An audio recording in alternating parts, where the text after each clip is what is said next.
பக்சிங் அவர்களின் ஊழியத்திலிருந்து விடாய்த்துவனுக்கு ஏற்ற வார்த்தைகள். ஜூலை மாதம் 20ஆம் தேதி. நித்திய ஆவியினாலே தம்மை தாமே பழுதற்ற பலியாக தேவனுக்கு ஒப்பு கொடுத்த கிறிஸ்துனுடைய இரத்தம் ஜீவனுள்ள தேவனுக்கு ஊழியம் செய்வதற்கு உங்கள் மனசாட்சி செத்த கிரியலர சுத்திகரிப்பது எவ்வளவு நிச்சயம். எபிரேயருக்கு நிருபம் 9வது அதிகாரம் 14வது வசனம். இந்த பூமியில் நாம் யாரையும் சரியான நபர் என்று கண்டுபிடிக்க முடியாதபடிக்கு மனிதர்களாகிய நாம் அனைவரும் ஜென்ம பாவமான ஆதாமின் பழைய பாவ சுபாவத்தோடு இருக்கின்றோம். ஆகவேதான் நாம் மீண்டும் மீண்டுமாக விழுந்து போகின்றோம். கர்த்தராகிய இயேசு கிறிஸ்துவை நாம் நேருக்கு நேர் பார்க்கும்போதுதான் நாம் அவரை போல் இருப்போம். அதுவரை நாம் அனைவரும் சில நேரங்களில் எங்கேயாவது தவறு செய்து கொண்டே இருப்போம். சங்கீதத்தின் புஸ்தகம் 130வது சங்கீதம் 3வது வசனத்தில், கர்த்தாவே, நீர் அக்கிரமங்களை கவனித்திருப்பீரானால் யார் நிலை நிற்பான்? ஆம், அவருடைய வார்த்தையின் வெளிச்சத்திலும் அவருடைய வார்த்தைக்கு முன்பாகவும் அவருடைய ஆராய்ந்து பார்க்கும் கண்களுக்கு முன்பாகவும் நம்மை உண்மையாய் ஆராய்ந்தால் நம்மில் ஒவ்வொருவரும் அவருக்கு முன்பாக நிற்க முடியாதபடிக்கு காணப்படுகிறோம்.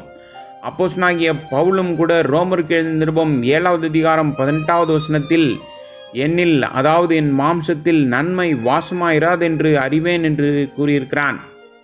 மாம்சத்திற்கும் ஆவிக்கும் இடையேயான யுத்தத்தை பற்றி அவன் கூறுகிறான். இது அவனது இதயத்தில் நடந்து கொண்டே இருந்தது. நாமும் இத்தகைய யுத்தங்களை எதிர்கொள்ள வேண்டியுள்ளது. ஆனால் மனம் தளர வேண்டிய அவசியமில்லை. நம் ஆண்டவர் கிருபை நிறைந்தவர். கர்த்தரிடத்தில் மன்னிப்பு உண்டு என்று நாம் பார்க்கின்றோம். நாம் நம்முடைய பாவங்களை ஒப்புக்கொண்டு அவரிடத்தில் போகும் தருணத்தில் அவர் நம்முடைய பாவங்களுக்காக மரித்ததால் நம்மை மன்னிக்கின்றார். அவருடைய அன்பும் கிருபையும் நம்மால் புரிந்து கொள்ள முடியாத அளவுக்கு அதிகமாக காணப்படுகிறது. எந்த நேரத்திலும் நாம் தோல்வி அடையலாம், அல்லது நமது சிந்தை, வார்த்தை அல்லது செயலால் நாம் தீட்டுப்பட்டால் நாம் நம்மை தாழ்த்தி அவருடைய விலையேறப்பெற்ற இரத்தத்தை விடுதலைக்காக நாம் கோர வேண்டும். பின்னர் நாம் சுத்திகரிக்கப்படுவோம், மன்னிக்கப்படுவோம், மீட்டெடுக்கப்படுவோம். மற்றும் கலாத்திரிக்க நிருபம் 5வது அதிகாரம் 16வது வசனத்தின்படி நாம் ஆவியில் நடக்க இயலும். எப்போதெல்லாம் நாம் தீட்டுப்படுகின்றோமோ அப்பொழுதெல்லாம் நாம் உடனே கர்த்தரிடம் சென்று, ஆண்டவரே, நான் என்னை தீட்டுப்படுத்தி கொண்டேன், என் மீது கிருபையை காண்பியும், நான் உமது இரக்கத்திலும் மன்னிப்பிலும் சுத்திகரிப்புக்காக உமது விலையேறப்பெற்ற இரத்தத்திலும் நம்பிக்கை கொண்டிருக்கிறேன். இப்படிதான் அவருடனான நமது ஐக்கியத்தை நாம் மீட்டெடுக்க வேண்டும்.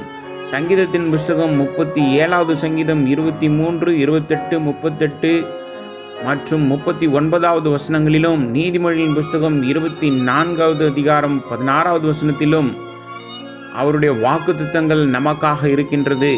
நம்முடைய பலவீனமான தருணங்களில் பிசாசு பல சமயங்களில் நம்மை வஞ்சிக்கின்றான். ஆனால் இயேசு கிறிஸ்துவின் விலையேறப்பெற்ற இரத்தத்தில் சுத்திகரிப்பு மற்றும் முழு மறுசீரமைப்புக்கான மீட்பின் ஏற்பாடுகள் எப்போதும் இருக்கிறது.